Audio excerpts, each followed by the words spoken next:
Bonjour à toutes et à tous, bienvenue sur cette nouvelle capsule vidéo qui sera réalisée chaque semaine et qui reprendra les nombreuses news liées aux océans. Une façon simple et rapide d'être tenu informé de ce qu'il se passe sur nos mers. Je vous souhaite donc la bienvenue dans ce premier format de l'hebdo.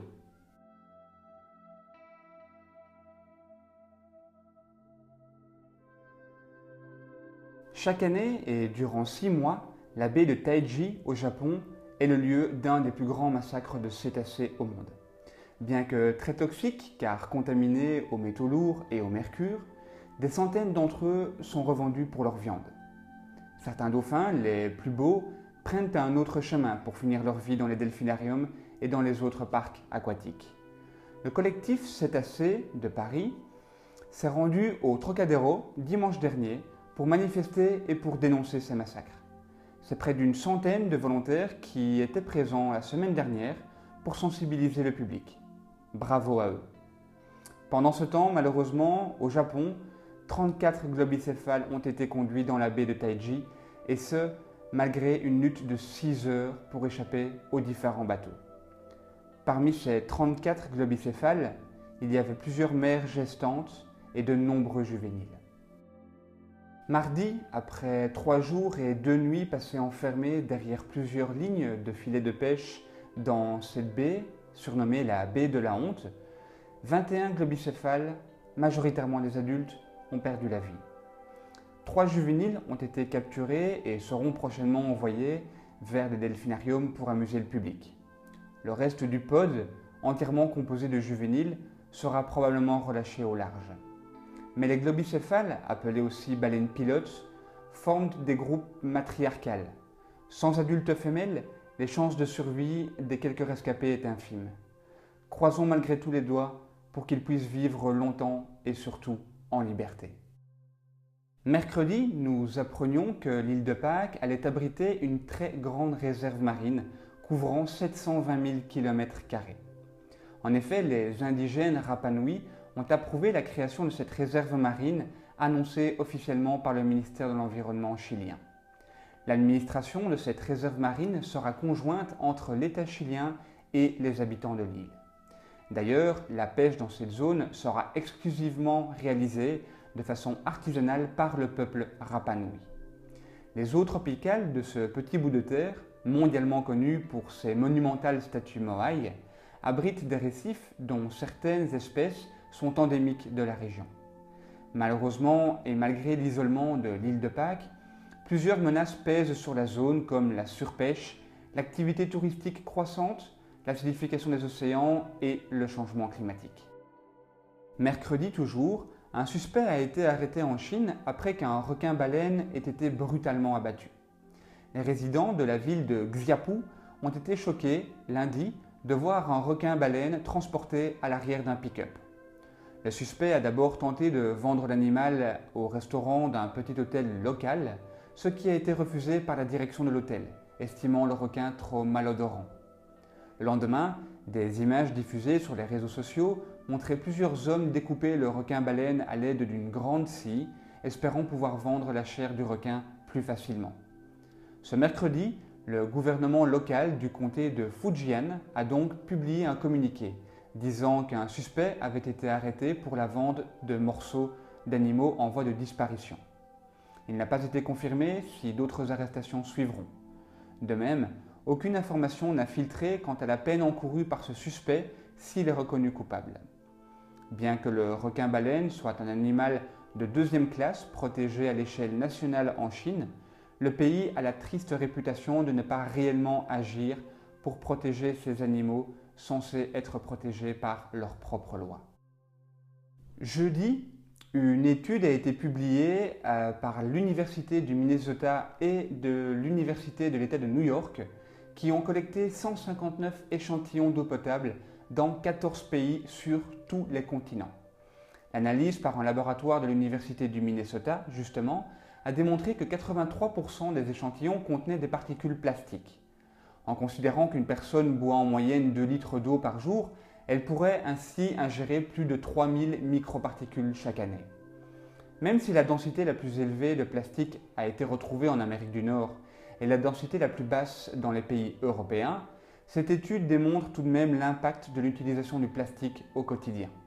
Je vous invite d'ailleurs à visionner notre vidéo traitant du sujet dans sa globalité en cliquant ici en haut.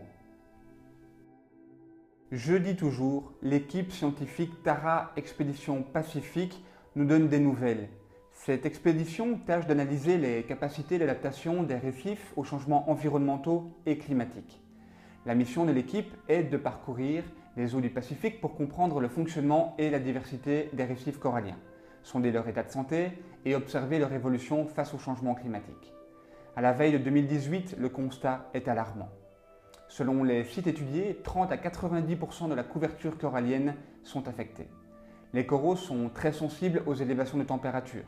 Et lorsqu'un réchauffement de l'eau, même à partir de 1 degré, se produit pendant plus de 3 semaines, cela conduit à la mort du polype et donc à la mort du corail. À ce jour, les scientifiques ont déjà parcouru 50 000 km, réalisé 2000 plongées sur 17 sites différents et collecté près de 15 000 échantillons. D'ici octobre 2018 et la fin de leur voyage, les chercheurs prévoient de collecter un total de 35 000 échantillons provenant de 40 archipels différents. Souhaitons-leur bonne continuation. La Banque mondiale a publié un rapport jeudi sur les effets du réchauffement climatique au niveau mondial. Je les cite, « Il pourrait y avoir des conséquences plus désastreuses sur les îles du Pacifique que sur tout autre pays du monde. Les minuscules îles de l'océan le plus vaste de la planète auront des immenses besoins en matière d'aide internationale. Des populations entières seraient alors menacées de relocalisation. Dans le scénario optimiste d'une montée des eaux de 40 cm d'ici 2100, les îles auraient besoin d'investissements massifs pour se doter de digues capables de protéger leurs côtes. Mais avec une montée des eaux de 126 cm à la même date, hypothèse plus pessimiste évidemment, des zones entières seraient englouties sur les îles Marshall. Tuvalu et Kiribati pourraient devoir évacuer l'intégralité de leur population. Ce constat est alarmant, il provient donc de la Banque mondiale. Vendredi, nous vous apprenions qu'en Belgique, pays du surréalisme par excellence, un hôtel situé dans la région de Charleroi proposait à ses clients des poissons rouges à louer. Oui, à louer. Pour 3,50 €, il est donc possible de louer un poisson rouge et son bocal pour une nuit. Interviewé à de nombreuses reprises, le manager de l'établissement se défend. Parfois, lorsqu'il y a du monde à la réception, cela prend du temps pour s'enregistrer. Pour détendre l'atmosphère de façon ludique, j'ai pensé en mars 2013 à l'idée de louer un poisson. L'association Gaïa, quant à elle, a tenu à réagir et estime que l'hôtel fait preuve d'une arrogance et d'une méconnaissance des poissons rouges. Ce n'est pas juste une simple bête sans mémoire. La science a suffisamment démontré que c'était faux. Cela reste un être vivant, vulnérable. Le poisson rouge a d'ailleurs de grandes capacités, contrairement à ce que l'on pense. Il peut retenir des choses qu'il a vécues pendant plusieurs mois, éprouver une douleur physique et psychologique. Alors, bonne ou mauvaise idée, nous vous laisserons en débattre. Mais une chose est sûre, le coup de buzz de l'hôtel a certainement marché. Enfin, vendredi toujours, à l'approche de l'ouragan Irma, qui est le plus puissant ouragan jamais enregistré, comme vous l'avez très certainement déjà entendu, tout le monde doit être mis à l'abri, y compris les animaux. Les autorités cubaines ont annoncé avoir évacué par hélicoptère les 6 pensionnaires d'un delphinarium de Cayo Guillermo, île au nord de Cuba. De même, 5 dauphins du parc Dolphin Connection, situé en Floride, ont également été évacués et ont été transportés au parc SeaWorld d'Orlando. En revanche, le Miami Seaquarium, qui détient l'orque Lolita depuis plus de 40 ans maintenant, dans un minuscule bassin, n'a toujours rien mis en œuvre pour protéger son pensionnaire. Au vu de la puissance de cet ouragan et des dégâts qu'il peut engendrer, nous pouvons craindre le pire. L'arrivée d'Irma en Floride est prévue dans la journée de dimanche. Voilà, nous touchons à la fin de ce premier hebdo. Si nous avons raté des informations, veuillez nous excuser. Nous essayons d'en répertorier le plus possible. Si vous-même avez des informations à nous partager, n'hésitez pas, que ce soit par YouTube, par Facebook ou via notre site internet directement. Concernant la vidéo ici, n'hésitez pas à claquer une bonne dose de pouces bleus, de vous abonner à la page pour suivre nos dernières vidéos et de partager notre chaîne. Cela nous aidera énormément. Je vous dis à la semaine prochaine et d'ici là, prenez soin de vous. Récif allemand vôtre.